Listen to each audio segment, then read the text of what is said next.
La dernière fois, j'avais introduit la notion d'épaisseur d'un ensemble de cantors contenu dans la droite réelle, et j'avais énoncé, et la preuve se trouve sur ma page web, le théorème de Hall, qui dit que si vous avez deux ensembles de cantors contenus dans la droite réelle dont le produit des épaisseurs, enfin tel que le produit des épaisseurs est strictement plus grand que 1, alors soit ces ensembles de cantors s'intersectent, soit l'un est contenu dans une composante connexe du complémentaire de l'autre. Voilà, donc ceci va s'appliquer pour créer des tangences homoclines robustes, c'est-à-dire indestructibles par perturbation en quelque sorte.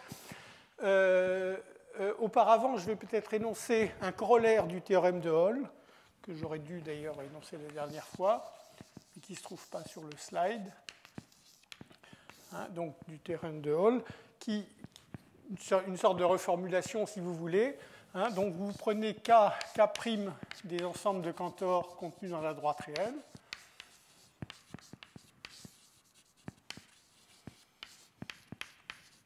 De nouveau, vous supposez la même hypothèse que taux de K multiplié par taux de K' est strictement, donc tel que le produit soit strictement supérieur à 1. Alors si vous regardez l'ensemble des T dans R, tel que K intersecte K' translaté par T, eh bien cet ensemble est une union finie d'intervalles.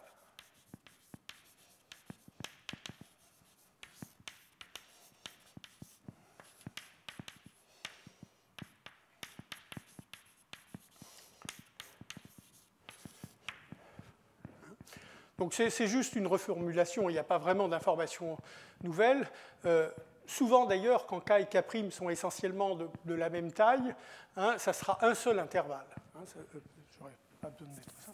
Et ça sera un seul intervalle, mais si par exemple K est beaucoup plus petit que K', il peut y avoir un nombre fini de trous de K', enfin de composantes connexes de K' dans lesquelles K peut s'insérer après translation, et donc ça donne ce nombre fini d'intervalles. Mais autrement, c'est une conséquence immédiate, encore une fois, du théorème de Hall, mais c'est souvent sous cette forme-là qu'on applique le théorème de Hall.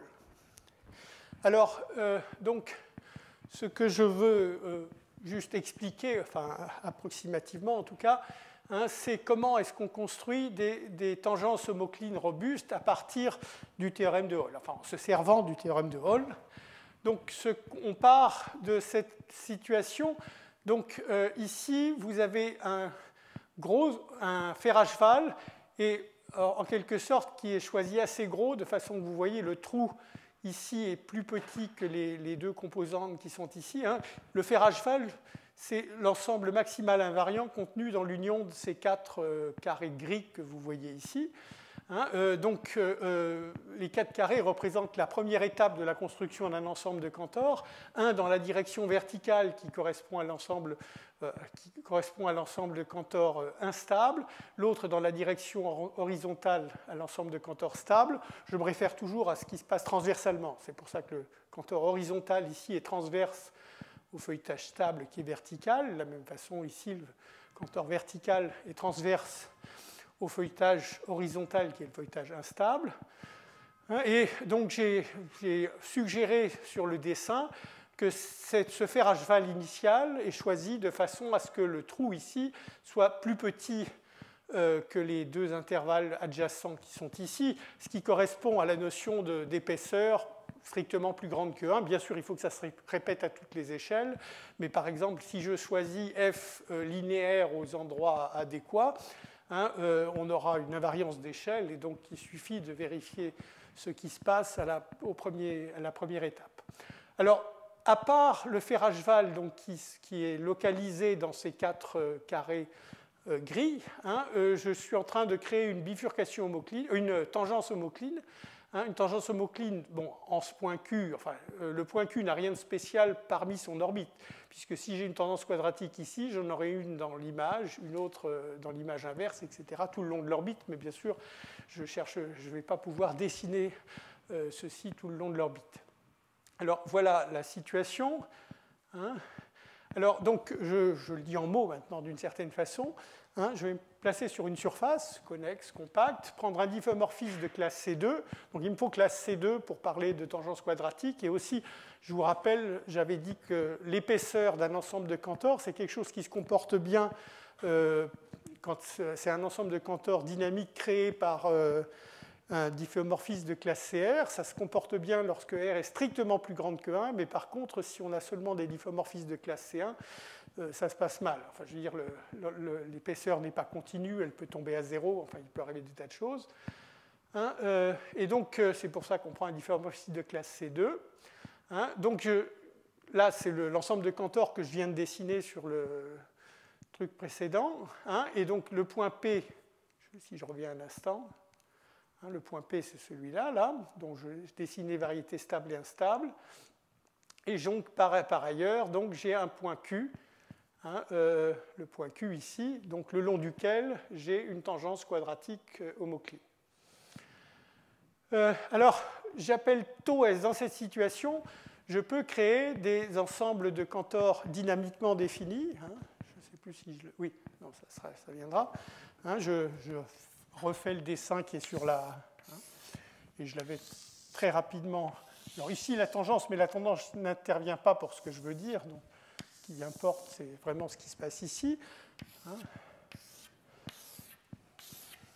Donc, le fer à cheval qui vient de cette situation-là, hein, donc l'intersection, alors là je prends tout le segment, je pourrais le faire avec des segments plus petits comme celui-là, mais l'intersection donc de l'ensemble basique K avec ce segment vertical qui fait partie de la variété stable de P, hein, est un ensemble de Cantor dynamiquement défini. Hein, la raison, c'est qu'effectivement, alors il faut regarder, comme j'ai pris la variété stable, il faut regarder f-1 pour avoir une application expansive.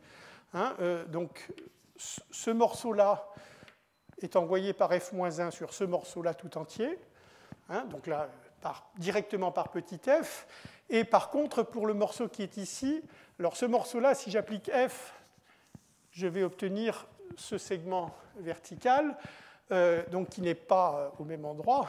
Mais par contre, je peux utiliser l'application d'holonomie le long du feuilletage instable, hein, pour me ramener sur ce segment-là. Donc en suivant les feuilles, hein, je me ramène sur ce segment-là. Et donc, j'ai obtenu comme ceci une application expansive sur ce segment-là, donc qui est de classe CR avec R strictement plus grand que 1, parce que l'application, parce que F d'abord est de classe C2, hein, et aussi parce que l'application d'holonomie est toujours de classe CR avec R strictement plus grand que 1. Donc une application de classe C1, un ensemble dynamiquement défini. Je peux définir, alors je peux toujours définir son épaisseur, mais enfin je veux dire, on aura ce qui est important, c'est qu'on aura un bon contrôle en fonction de f, de petit f, de l'épaisseur de cet ensemble de Cantor. Hein. Donc, alors, j'aurai tout à l'heure, un peu plus tard dans le cours, un théorème plus fort de Newhouse qui contient celui-là en quelque sorte, mais celui-là est la première étape vers le théorème plus fort, donc ça vaut le coup de l'énoncer. Hein. Donc, je suppose que le produit des épaisseurs, donc l'épaisseur de l'ensemble de Cantor KS que je vois sur cette verticale, donc KU que je vois sur Z verticale, et l'épaisseur de l'ensemble KS que je vois sur cette horizontale. Hein, eh bien, je suppose que le produit de ces deux épaisseurs, alors à vrai dire, je peux prendre un voisinage arbitrairement petit, je pourrais remplacer ceci par ceci pour considérer l'ensemble de Cantor, mais supposons ici pour le dessin que je prends vraiment cet ensemble-là et cet ensemble-là. Donc, si le produit des épaisseurs est effectivement plus grand que 1, alors il existe un ouvert U tel que F appartienne à l'adhérence de U, d'une part. Je vais faire un dessin symbolique dans l'espace des difféomorphismes. Hein, et tel que tout G dans U, hein, pour tout G dans U, on ait une tangence quadratique au voisinage de Q. Alors, encore une fois, on aura la même assertion ici tout à l'heure, enfin, non, c'est un peu plus... essentiellement sans cette hypothèse. Donc, je veux dire, ceci est un résultat intermédiaire, mais d'un autre côté, un résultat un peu plus précis. Ce qui se passe, c'est que si vous dessinez dans l'espace des difféomorphismes ce qui se passe, donc vous partez de ce difféomorphisme F. Hein, alors, quand j'écris que la variété stable de F et que la variété instable de F ont une tangence au voisinage de Q, une tangence, enfin, ces morceaux compacts de variété stable et instable ont une tangence au voisinage de Q. Comme la tangence est quadratique, par le théorème des fonctions implicites, je vais définir dans l'espace des difféomorphismes, on va revenir sur ce dessin un peu plus tard, où on étudiera cette situation de façon plus détaillée, mais enfin, je l'introduis tout de suite. On va définir une hypersurface U0. Alors, elle est en sorte que quand je suis... Alors, elle correspond à la tangence quadratique, et d'un côté de U0, donc c'est une hypersurface, donc dans l'espace des difféomorphismes, il y a deux côtés, localement. Hein, un côté où ce qui se passe au voisinage de Q, c'est que les deux morceaux, les deux courbes contenues là, dans les variétés stables et instables ne s'intersectent pas, alors que de l'autre côté, au contraire, il y a deux points d'intersection. L'hypersurface étant donc précisément l'endroit où il y a tangence quadratique. Donc, l'ouvert U qui apparaît ici, et qu'on appellera U+, un tout petit peu plus tard, hein, c'est dans cette situation de l'hypothèse où le produit des épaisseurs est strictement plus grand que 1, c'est en fait tout ce qui se passe de ce côté-là de F, là où il y a ces deux intersections. Hein, et d'une certaine façon, vous pouvez voir l'assertion de Newhouse ici comme une version proche de ce théorème-là, parce que d'une certaine façon, je ne fais pas la démonstration vraiment, mais je donne l'idée de la démonstration, de la proposition. Hein, ce qui se passe donc dans cette situation-là, donc pourquoi est-ce que dans toute cette région, on aura effectivement tangence? Eh bien, c'est parce que vous devez voir que, je refais le dessin en plus gros, hein. Donc, vous devez penser de la façon suivante, c'est plus tout ça. Ensuite, il faut justifier ce que j'écris, mais ce n'est pas bien difficile. Hein. J'ai la situation suivante où, ici, donc, alors j'ai pas d'autres couleurs, donc je vais commencer. Donc, vous avez peut-être ici le feuilletage stable de K. D'un autre côté, le feuilletage instable de K, hein, avec ici la variété stable de P, et puis ici, où elle est, oui, la variété instable de P. Donc, alors, quand vous êtes ici, bien sûr, donc, il faut penser que l'intersection avec cette droite horizontale, hein, du feuilletage stable de K, ça va être KS. Donc, sur la droite réelle symbolisée par ces pointillés, hein, vous avez un premier ensemble KS qui correspond à l'intersection du feuilletage stable, hein, avec la droite horizontale. Alors, la droite horizontale, c'est essentiellement le lieu des tangences, hein, entre ces courbes paraboliques orientées comme ça et ces autres courbes paraboliques. Et de l'autre côté, vous avez un ensemble KU qui est l'ensemble donc dynamiquement défini, Cantor dynamiquement défini associé à WU de K. Hein. Et donc, à mesure, enfin, quand vous vous déplacez dans cette région, hein, les deux ensembles de Cantor se déplacent l'un par rapport à l'autre, et vous vous trouvez essentiellement dans cette situation. Alors, je dis bien essentiellement parce que quand les paramètres bougent, bien sûr, il y a une légère déformation de KS et de KU, et c'est là que vous devez utiliser la robustesse, enfin le fait que l'épaisseur se comporte bien par rapport au difféomorphisme. Le difféomorphisme bouge légèrement, mais KS reste un ensemble dynamiquement défini, et son épaisseur variera très peu. De la même façon pour KU, le produit restera plus grand que 1. Et donc vous pourrez conclure essentiellement de ceci, que tous les paramètres en quelque sorte proches, hein, proches de U0, hein, vont vérifier cette propriété. Je m'excuse, j'ai oublié de mettre différentes vides. Hein, l'ensemble donc, des paramètres où K rencontre K' plus T, hein, vont contenir tout un petit intervalle, en quelque sorte 0 epsilon, il n'y aura pas du tout de trou, quoi. Une fois que vous avez un premier contact, eh bien, bon, ensuite, il peut y avoir, encore une fois, c'est une union finie d'intervalles, mais il y a tout un intervalle initial pour lequel vous aurez forcément des intersections, ce qui correspond effectivement à avoir forcément donc, des tangences quadratiques. Alors, ce n'est pas une démonstration, mais c'est quand même largement l'idée de la démonstration. Ensuite, il y a un certain nombre de détails techniques à remplir. Alors, bon, peut-être une chose, il est clair qu'une telle tangence quadratique entre... Alors, j'ai noté ici KG, je ne l'ai peut-être pas dit, mais K1-G, c'est bien sûr la continuation hyperbolique de K. Je suis parti de K qui était un ensemble basique pour petit f. Ensuite, j'ai perturbé petit f en un difféomorphisme G et j'ai appelé KG l'ensemble basique, continuation hyperbolique de K. D'accord. Alors, bien sûr, il faut observer qu'avoir une telle tangence quadratique, c'est plus forcément une tangence quadratique entre la variété stable du point fixe P et, et la variété instable de P. C'est a priori certaines, je veux dire, des points de l'ensemble basique, mais qui ne sont pas forcément des points fixes ou périodiques. Mais malgré tout, c'est quand même une obstruction à l'hyperbolicité de l'ensemble maximal invariant dans un voisinage, disons, de l'union de K et de l'orbite de Q. Puisque en un point de tangence, la direction stable et la direction instable devraient coïncider, ce qui n'est certainement pas possible dans la situation uniformément hyperbolique. OK, alors je vais revenir sur cette situation de bifurcation homocline, mais c'était, disons, pour le moment, uniquement du point de vue montrer que l'hyperbolicité n'est pas dense. Donc, essentiellement, là, la proposition de Newhouse vous fournit déjà ce résultat, puisque, bien sûr, il n'est pas difficile de construire, c'est ce que j'avais suggéré sur le dessin précédent, de construire un ensemble basique pour lequel cette propriété est vérifiée.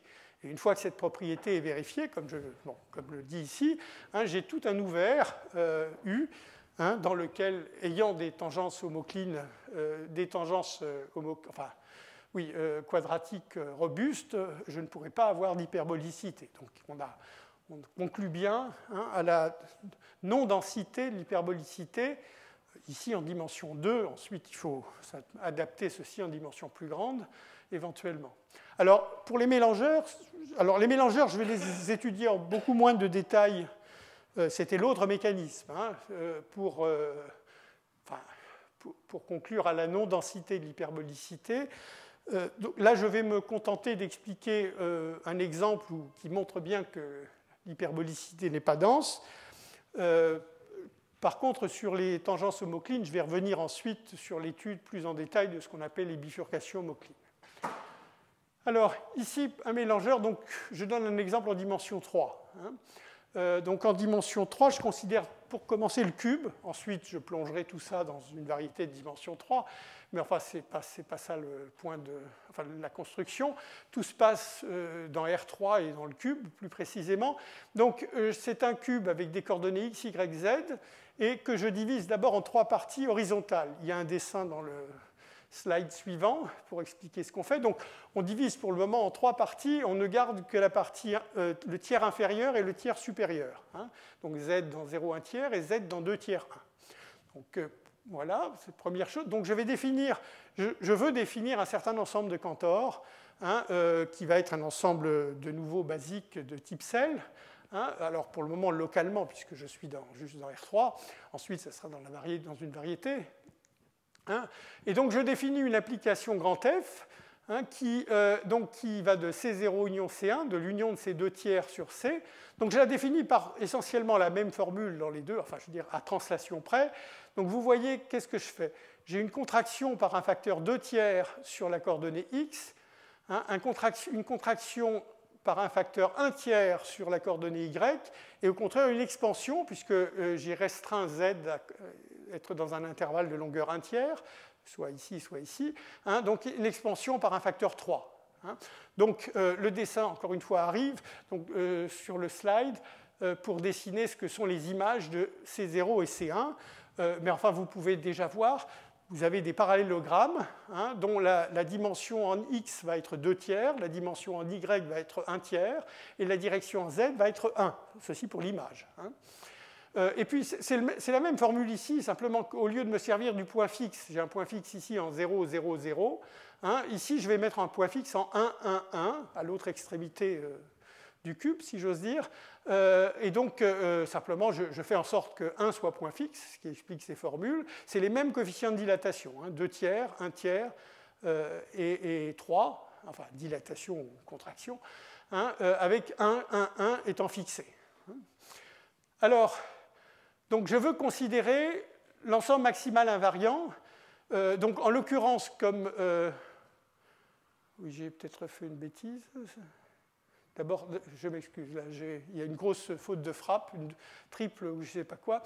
Ce que je voudrais prendre d'abord, c'est l'intersection. Donc, je vais écrire au tableau. Je ne sais pas pourquoi ça m'est complètement échappé. Donc, K, c'est en fait l'intersection, et pour n dans Z, hein, de ce que j'ai appelé F, oui, moins n de C0 union C1. Donc, je corrigerai ça. Bon. Vous voyez que le domaine, c'est C0 union C1. L'union, l'image, c'est l'union de deux parallélépèdes verticaux. Je peux itérer effectivement, tant que je reste dans C0 union C1, en temps positif. En temps négatif, il faut rester dans F de C0 union F de C1. Hein, et je regarde l'ensemble maximal invariant. Alors en fait, en l'occurrence, vous voyez que les coordonnées x, y, z étant indépendantes, je veux dire, ce qui se passe sur x est indépendant de ce qui se passe sur y et indépendant de ce qui se passe sur z. Hein, je vais obtenir, comme ceci, des choses assez faciles à décrire. Hein, donc, d'abord, comme j'ai deux morceaux dans cette dynamique, hein, la dynamique de f sur l'ensemble de Cantor invariant hein, va être conjuguée au décalage complet sur deux symboles. Simplement, il suffit de spécifier pour une orbite qui reste dans K, hein, à chaque étape, à chaque temps n, hein, si vous êtes dans C0 ou dans C1. C'est le codage habituel dans ces cas-là. Donc, j'ai une dynamique, bien sûr, hyperbolique, telle qu'elle est décrite ici, hein, conjuguée au décalage complet sur deux symboles. Alors, la propriété utile, pour le moment, bon, il n'y a rien de mystérieux, la propriété vraiment importante dans cette construction, hein, c'est qu'en fait, quand on projette l'ensemble de Cantor, hein, en projetant sur la première coordonnée, x, eh bien, on obtient 0,1 tout entier. Alors, le mieux, c'est de voir le dessin juste après. Voilà. Donc, voilà mon dessin. Donc, le cube tout entier. Je n'ai pas pu tout colorier. Donc, le tiers inférieur, c'est 0, qui correspond à cette hauteur 1/3. Le tiers supérieur, c'est 1, hein, ici. Et ensuite, les images. Alors, les images donc, qui remplissent. Alors, dans la direction x, qui est celle-là, hein, la direction x, qui est celle-là, ça remplit 2/3 du cube initial. Hein, c'était le facteur contraction 2/3. De la même façon ici, simplement ici, c'est entre 0 et 2/3. Ici, c'est entre 1/3 et 1. Hein. Par contre, dans la direction y, ça remplit seulement 1/3. Donc, ça va de 0 à 1/3 ici, et ici de 2/3 à 1. Ce qui permet de faire en sorte que F0 et F de C1 soient disjoints. Hein, c'est important. Si j'avais mis 2/3 dans les deux directions, bien sûr, les deux colonnes, en quelque sorte, iraient se recouper vers le centre. Hein, mais ici, comme Y était affecté d'un facteur 1/3, on a effectivement deux colonnes, deux images, F de C0 et F de C1, là, qui traversent verticalement tout le cube, hein, et qui sont disjointes. Bon, et vous voyez bien que donc, quand je projette sur X, hein, je projette sur cet axe-là, donc je projette comme ceci. Hein, et ce qui se passe, c'est assez clair, c'est que, donc, enfin, on va le faire de façon plus générale, donc mais l'important, c'est que ici, les intervalles 0, 2/3 d'une part, je peux faire le dessin en dimension 1, disons. Hein. En dimension 1, je projette sur X, donc c'est la projection sur X. Hein, je suis parti de 0, 1. Et donc, à la première étape, j'avais la projection de l'image de C0 qui va de 0 à 2/3. Et la projection, donc ça c'est F de C0, enfin la projection de l'image de C0, hein, et puis d'autre part, la f de C1 qui se trouve ici. Donc à l'étape suivante, je suis toujours comme les coordonnées x, y, z étaient indépendantes. Hein, à l'étape suivante, je vais devoir prendre les 2/3 de cet intervalle, ça va tomber quelque part par là. Hein, donc ça serait l'image de f2 de C0. Alors, disons que il faudrait que je prenne l'intersection avec, mais enfin je vais dire, bon, non, je ne vais pas chercher à l'écrire à 2 de C0. Donc c'est une première partie à l'intérieur de l'image. Ensuite, j'ai cet intervalle-là, et puis ensuite, j'ai fait la même chose avec le deuxième intervalle. Donc le point, ce que vous voyez bien, c'est que comme ceci, comme chaque fois je couvre avec deux parties qui se chevauchent et qui représentent les 2/3 de la distance, je vais toujours couvrir l'intervalle 0,1 tout entier. Je ne vais jamais voir apparaître de trous dans cette construction. Hein, et par conséquent, ça justifie, disons, l'assertion que la projection de K sur l'axe des X était l'intervalle 0,1 tout entier. Alors, en fait, on veut un peu, enfin, on va dire quelque chose d'un peu plus fort. Hein. Alors, bon, quelques observations sur le dessin. Hein. Tel que j'ai écrit, c'est la coordonnée Z qui était dilatée. Hein. Les coordonnées X et Y sont contractées par des facteurs différents, mais sont contractées. Hein. Et ça veut dire que, en fait, donc, pour la variété instable, alors, je n'ai défini grand F que localement, donc je regarde juste les points dans C. Hein, donc la variété instable des points qui se rapprochent en temps négatif d'un point M est constituée juste du segment vertical, hein, qui passe par M et qui traverse C. Alors d'autre part, j'ai ce segment H, donc bon, il n'est pas dessiné sur le dessin et je ne veux pas me risquer à dessiner ça, mais enfin vous voyez que c'est à mi-hauteur, hein, un segment qui a x égale constante. Hein, je l'ai pris à la moitié, ça n'a rien de sacré, c'est juste pour donner une idée. Donc on a cette propriété qui est un renforcement de ce que je viens de dire sur la projection suivant l'axe des x. C'est-à-dire que je dis que ce n'est pas seulement pour le grand F que j'ai considéré, mais pour toute perturbation dans la C1 topologie, donc perturbation de grand F, eh bien, on va pouvoir, donc ce segment H, hein, va rencontrer une variété instable d'un point de K. Hein, donc il y aura une verticale. Hein, donc ce n'est pas exactement des verticales puisque j'ai perturbé. Donc je vais dire, il y a d'une part le fait que je perturbe grand F en grand G. Hein, donc les variétés instables ne seront plus exactement des verticales, mais des courbes proches d'être verticales. Hein, et donc les points M aussi se seront déplacés. Ce n'est plus exactement le même ensemble de Cantor, il a légèrement bougé. Hein, mais malgré tout, la propriété, disons que le fait que cette horizontale rencontre, hein, une variété instable, cette propriété va persister après perturbation de grand F en grand G. Bon, alors attends, avant de... Donc, je vais juste...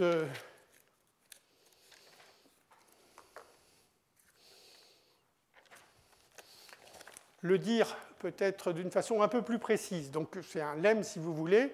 Ce qui m'intéresse, c'est la proposition, mais je vais énoncer...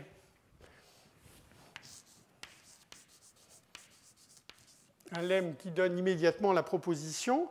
Donc il existe, qui est en fait pas intermédiaire pour démontrer la proposition, donc un voisinage, je vais appeler V de grand F dans la C1 topologie.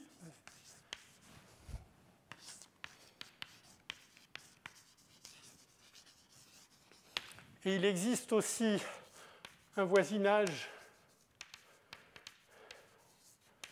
alors je vais l'appeler grand V, alors je regarde, ça c'est la direction tangente à la droite, enfin au segment grand H. Hein, c'est le segment grand H est dirigé suivant l'axe des Y.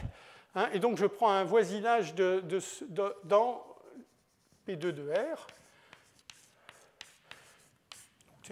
C'est des directions qui sont essentiellement proches de cette direction-là, hein, telles que pour tout G dans V, donc si je perturbe, hein, et pour tout Alors, il y a deux conclusions, je vais le dire en deux temps. Hein. Donc, pour tout L, je vais quand même le dire d'abord ici, pour tout L, une courbe traversant C, alors je vais dire près de... Ça, C, c'est le cube. Hein, près de H, juste pour... je ne veux pas me mettre au bord, c'est essentiellement ça que je veux éviter. Près de H et à direction... Donc c'est une courbe et je veux que les directions le long de cette courbe, les tangentes le long de cette courbe restent dans grand V. À tangente, je vais dire à tangente dans V. Donc la tangente n'est pas constante, hein, mais je veux par contre que la courbe soit dirigée, soit le vecteur tangent reste constamment dans ce voisinage. Hein. Alors, donc la première chose, c'est que qu'est-ce que je veux dire? Oui, L va traverser, ça c'est, enfin les deux sont faciles d'ailleurs, je veux dire, traverse soit G0 moins 1, soit G moins 1 de C0, soit, non c'est G de C0, excusez-moi, soit G de C1, l'un des deux. Ça correspond bien au dessin qu'on avait précédemment, qu'une courbe dans la direction de H doit traverser l'un des deux. Et puis si L traverse G de CI, donc ce qui va se produire avec un choix correct de I, eh bien G-1L a la même propriété. Donc je peux revenir en arrière pour me trouver dans CI, et G-1L traverse CI, mais enfin, donc CI est contenu dans C, donc traverse C, avec tangente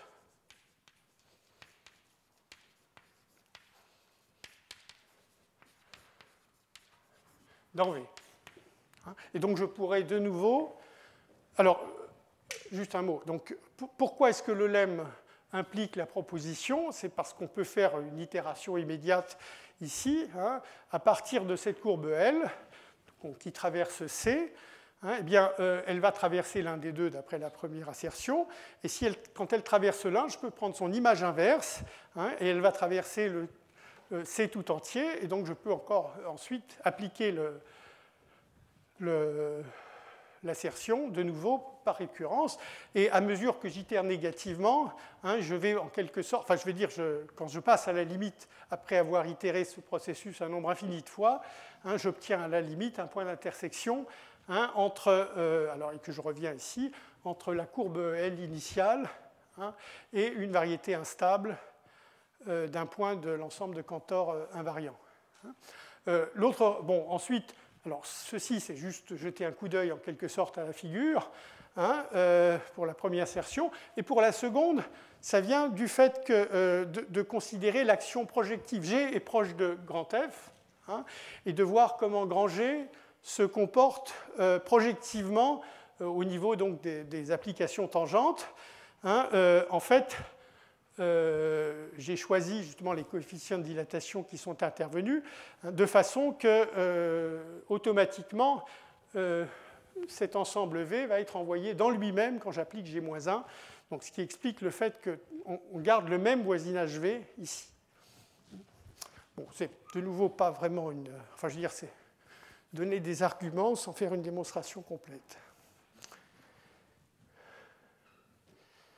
Alors, donc on a cette proposition. Alors, une fois qu'on a cette proposition, on obtient très facilement donc l'équivalent maintenant pour les mélangeurs, enfin des cycles hétérodimensionnels robustes. Il s'agit tout simplement de plonger tout ceci dans une variété compacte connexe de dimension 3, le cube en question. Donc ensuite, on va s'arranger, enfin, on va construire un difféomorphisme qui étend grand F. Et puis, alors, il faut faire des petites constructions annexes en dehors du cube. Enfin, je veux dire, là, j'ai dessiné ce qui se passe, et ce qui est essentiel, c'est ce qui se passe dans le cube. Mais pour compléter le cycle hétérodimensionnel, il faut donc trouver un autre point fixe Q que vous ne voyez pas sur la figure, qui est en dehors du cube, dont la variété stable est dimension 1, mais qui va nous servir. Mais alors, d'une part, il faut créer une intersection transversale entre les variétés stables de P et instables de Q, ces deux variétés qui sont de dimension 2. Donc là, ce n'est pas difficile, mais tout ça se passe en dehors de C. Hein, par contre, ce qui m'intéresse, c'est cette propriété. Je veux dire, le grand H ici hein, devient une partie de la variété stable de Q. Donc sans liaison avec la construction. Le grand F, c'était vraiment construire l'ensemble K, dont P était un point fixe. Le point Q se trouve en dehors de C, en dehors de K, hein, mais cette horizontale que j'ai eue ici hein, va correspondre à la variété stable de Q. Alors, je veux dire ici, je n'ai pas fait bouger grand H. Hein. Strictement parlant, quand on va perturber, grand H bouge aussi, mais on peut toujours, en quelque sorte, dans cette proposition, hein, faire un changement de variable globale de façon que grand H ne bouge pas. Hein, puisque, je veux dire, c'est une assertion d'intersection qui est invariante par conjugaison. Donc, je peux toujours penser que grand H ne bouge pas quand je fais bouger petit f en un diffeomorphisme proche petit g. Voilà, donc voilà, disons que ça, la proposition vous donne cette propriété. Hein, et c'est donc cette intersection, hein, WS de QG de dimension 1 et WU de QKG, qui est un feuilletage par ces feuilles essentiellement verticales du cube qui sont aussi de dimension 1, c'est cette intersection hein, qui ne peut pas être transverse, mais qui malgré tout est inévitable compte tenu de la géométrie. Hein, c'est ce que dit la proposition dit que l'intersection est inévitable et malgré tout, donc, elle n'est pas transverse. Donc, c'est, disons, cet argument-là, une fois que vous faites ces constructions, bien sûr, hein, qui vous dit que l'hyperbolicité n'est pas dense dans la C1 topologie en dimension au moins 3. Alors, j'ai fait ici la construction en dimension 3, mais vous voyez bien on peut rajouter des dimensions gratuitement, essentiellement dans la direction verticale. Je peux mettre autant de directions que je veux, en fait.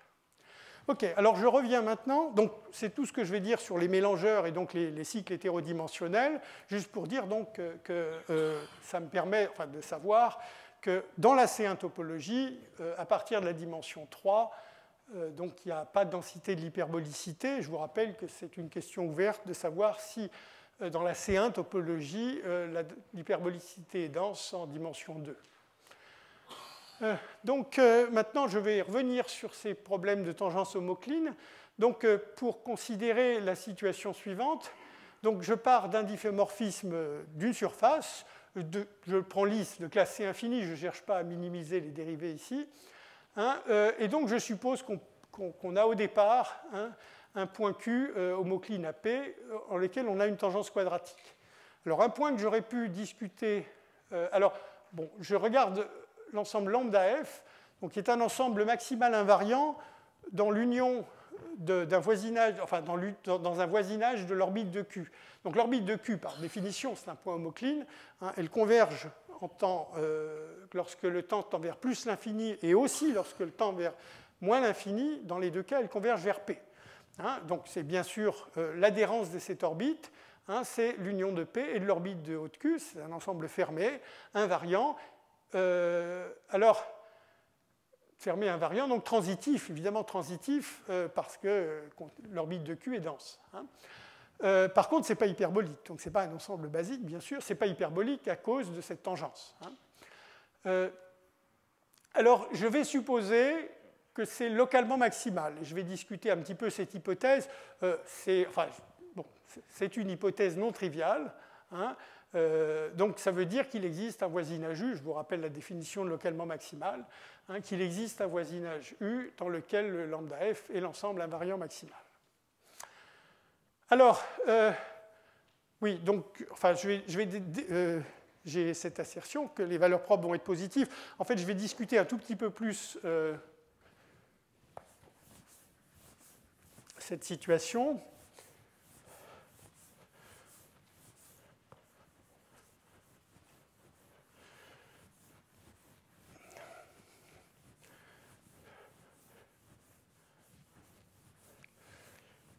Alors la première chose, c'est un théorème assez général.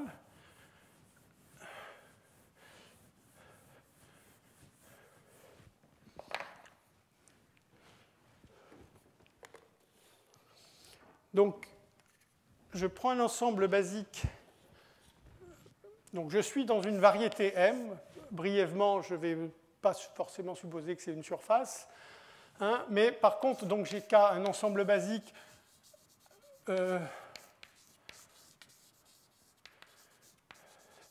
Alors, je suppose qu'il est infini, parce que bon, ce que je vais dire sera sans intérêt dans le cas d'une orbite périodique.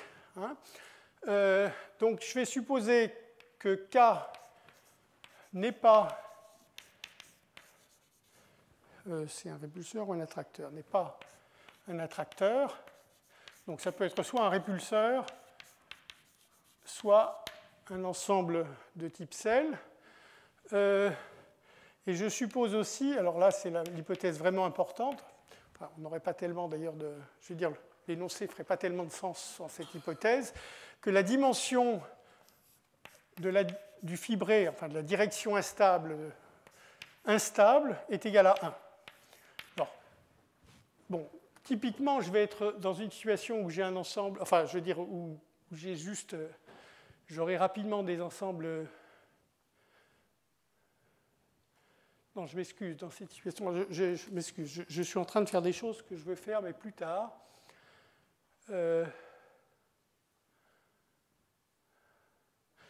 Oui, non, c'est ma faute. Je reviendrai plus tard sur cet énoncé, je suis désolé. Je me suis trompé. Donc, je reviens quand même sur l'hypothèse localement maximale. Hein. Je reviens quand même sur l'hypothèse localement maximale. Donc, je ne dis pas comment ça se connecte. J'ai ici le point Q où j'ai une tangence quadratique. Ici, j'ai le point P. Ici. Alors, quand je demande que ça soit localement maximal, hein, ça veut dire que je ne peux pas avoir d'orbite. Donc Q, après un certain temps positivement, va se retrouver ici. C'est petit f que j'ai appelé 1. Oui.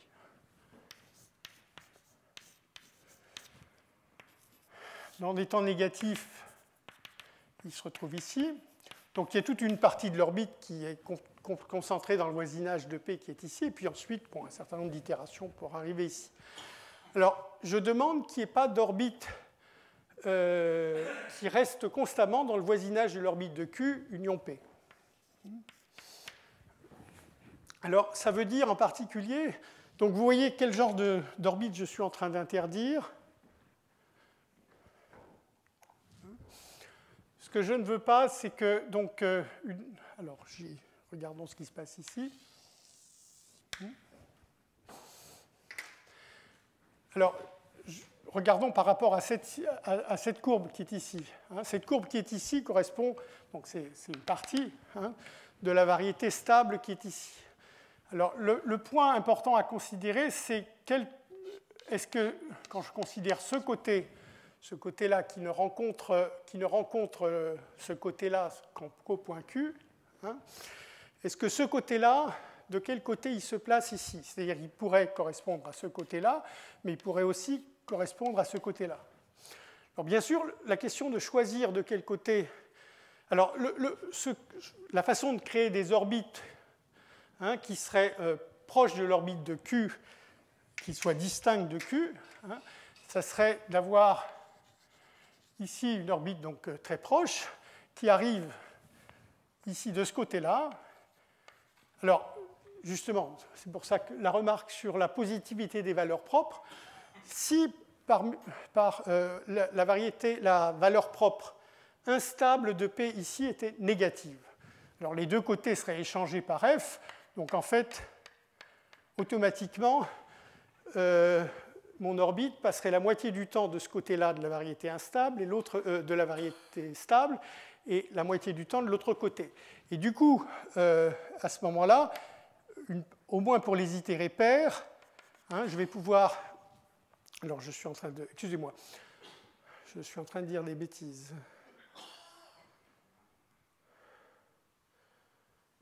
Oui, alors là, je m'excuse parce que j'ai en fait déjà pensé à une situation qu'on verra plus tard, où au départ, au lieu d'avoir un ensemble juste un point fixe, j'avais un ensemble déjà un ensemble basique. Alors je suis en train...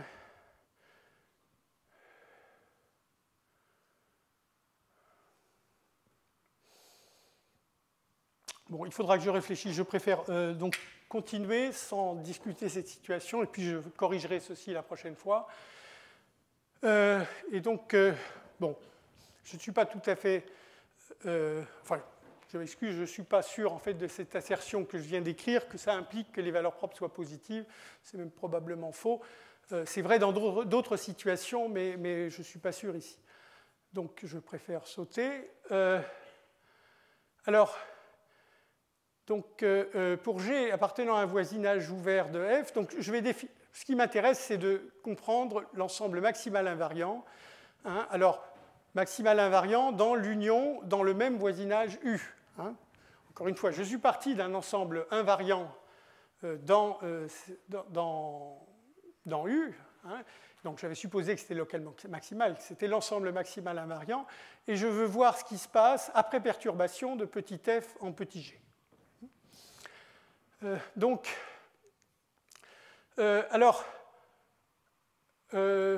oui, donc là, de nouveau, pour justifier ceci, bon, si je vais de toute façon, je vais supposer, à défaut de dire que c'est une conséquence du fait que lambda f soit localement maximal, donc je vais remplacer, au moins pour le moment, cette conséquence par une hypothèse. Donc je suppose que les valeurs propres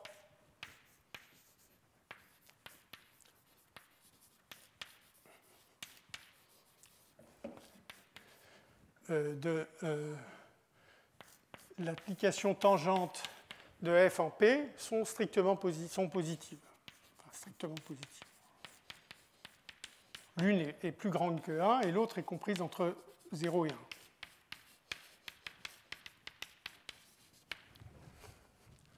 Donc je fais cette hypothèse. Alors, donc, qu'est-ce qui se passe pour le coup?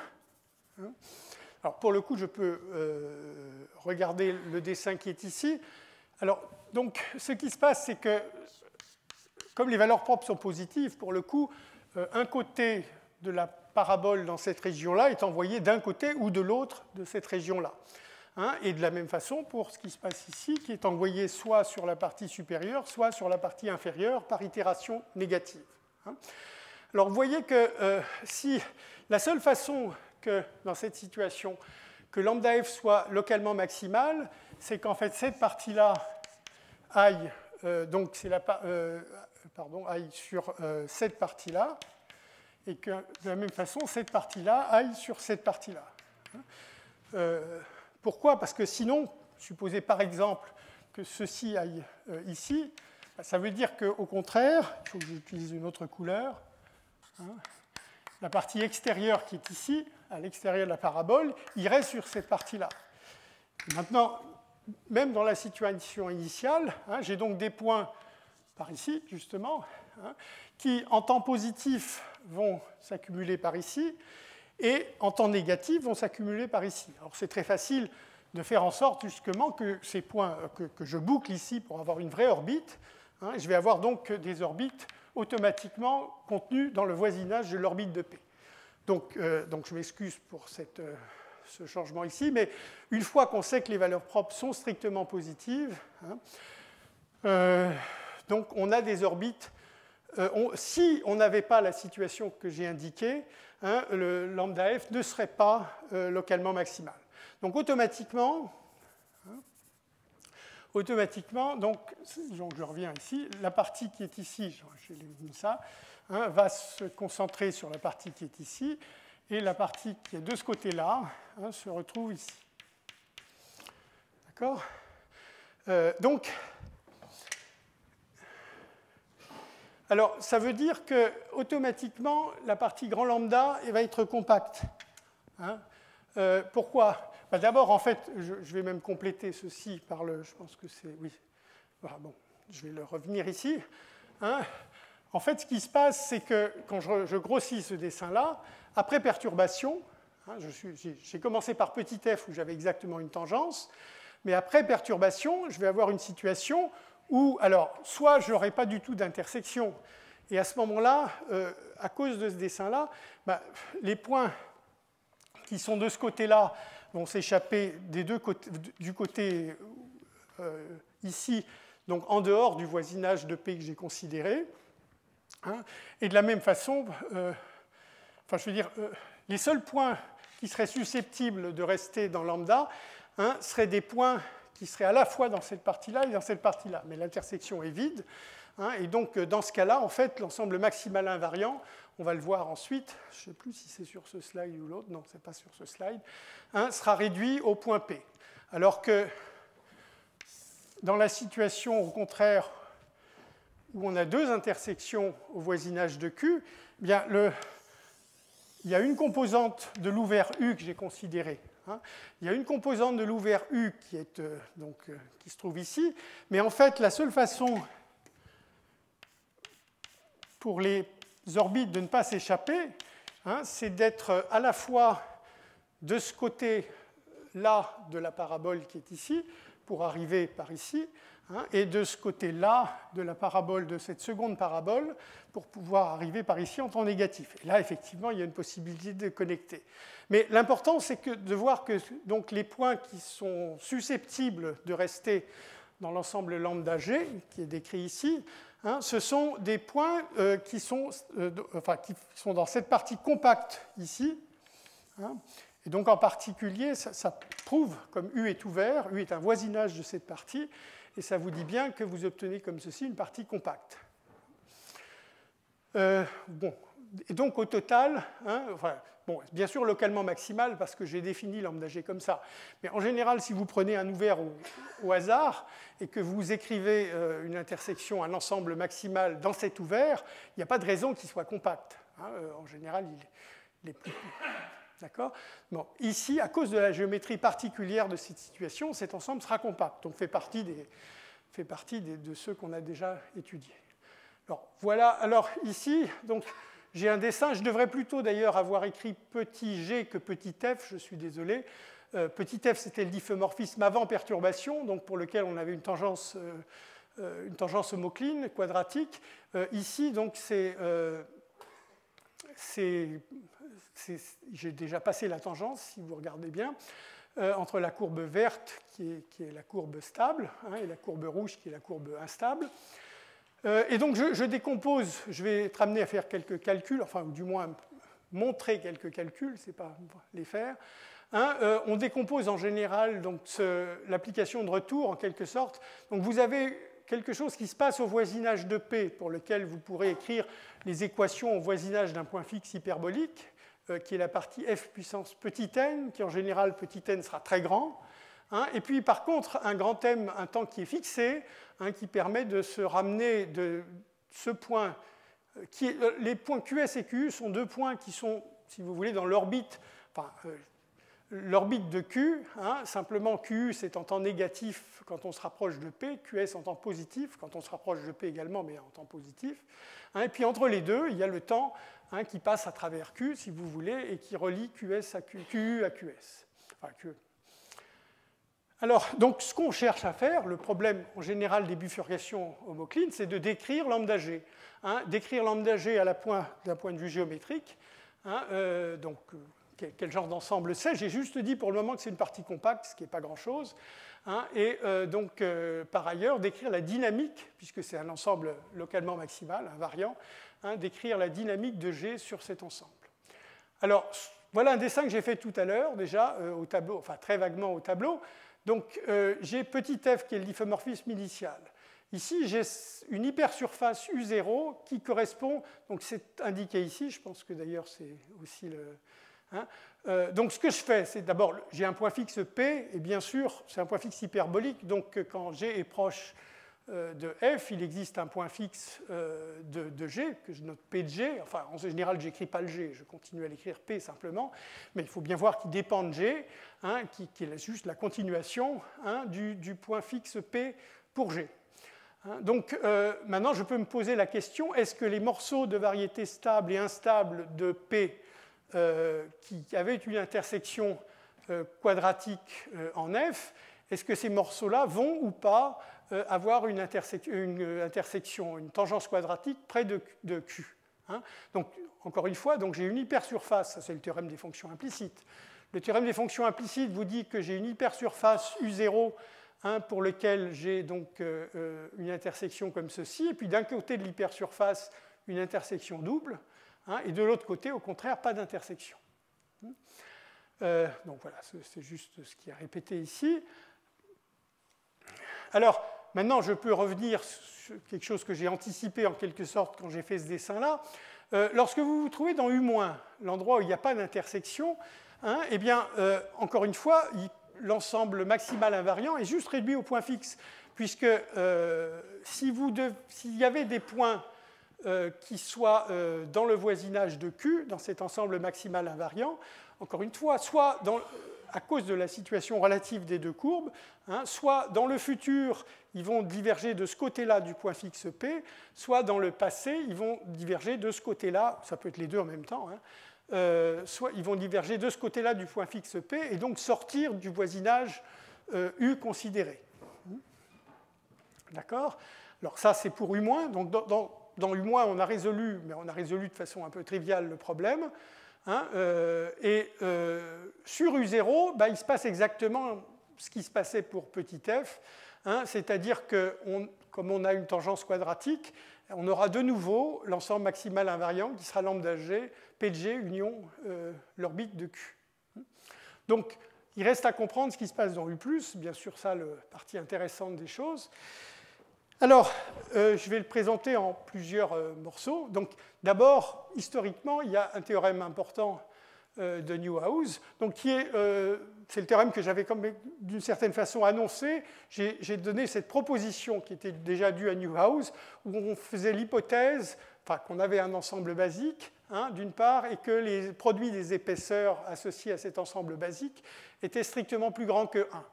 Alors ici, je ne fais pas d'hypothèse du tout, mais disons que ce théorème utilise la proposition précédente. Donc, on suppose que le jacobien de petit f en P est strictement plus petit que 1. Si jamais il était strictement plus grand que 1, j'appliquerais en fait le théorème à f-1, donc j'obtiendrai une conclusion similaire.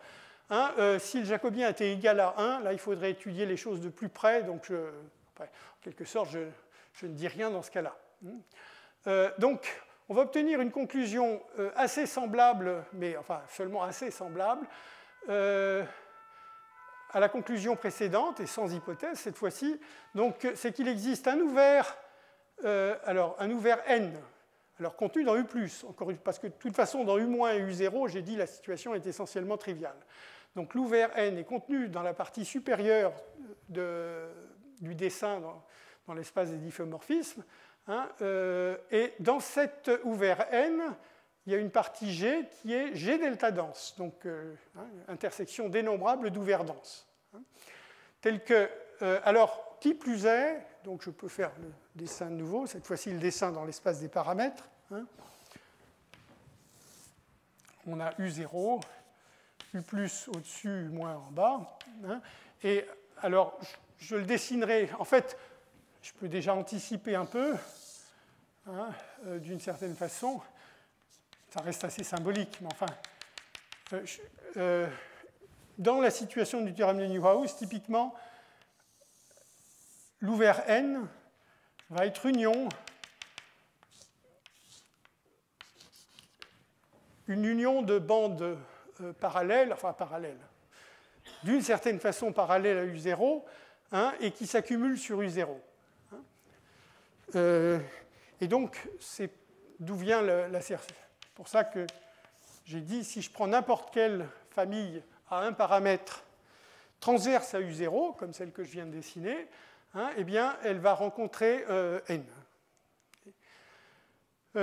Et telle que donc la propriété, évidemment, il faut que je dise que ce qui se passe dans grand G, qui est donc G delta dense dans n, ce qui se passe dans grand G, c'est que donc, les diffeomorphismes ont une infinité d'orbites périodiques attractives. Donc une situation évidemment complètement incompatible de nouveau avec l'hyperbolicité, mais d'une façon concrète, enfin, d'une certaine façon.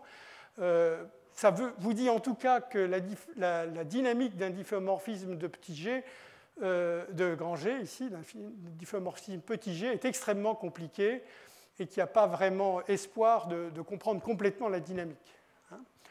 En particulier, bien sûr, ce n'est pas hyperbolique. Bon, ça c'est ce que je viens de dire. Alors, pour compléter, je vais quand même donner un théorème qui complète celui-là, mais qui va plutôt dans l'autre sens, et qui justifie d'une certaine façon un petit peu le dessin que j'ai fait ici. Donc, dans l'autre, disons qu'on est toujours dans la même situation, je n'ai pas changé de situation, mais je vais restreindre mes ambitions. Donc le théorème de Newhouse vous dit d'une certaine façon, il est hors de question de prétendre vouloir comprendre la dynamique complètement pour tous les G voisins du petit f initial. Donc le programme le plus ambitieux, en quelque sorte, qu'on aurait pu se donner est trop ambitieux. Et donc on va restreindre notre ambition et on va se contenter d'essayer de comprendre lambda G et sa dynamique, enfin la dynamique sur lambda G, pour, alors la plupart, mais la plupart dans le sens suivant.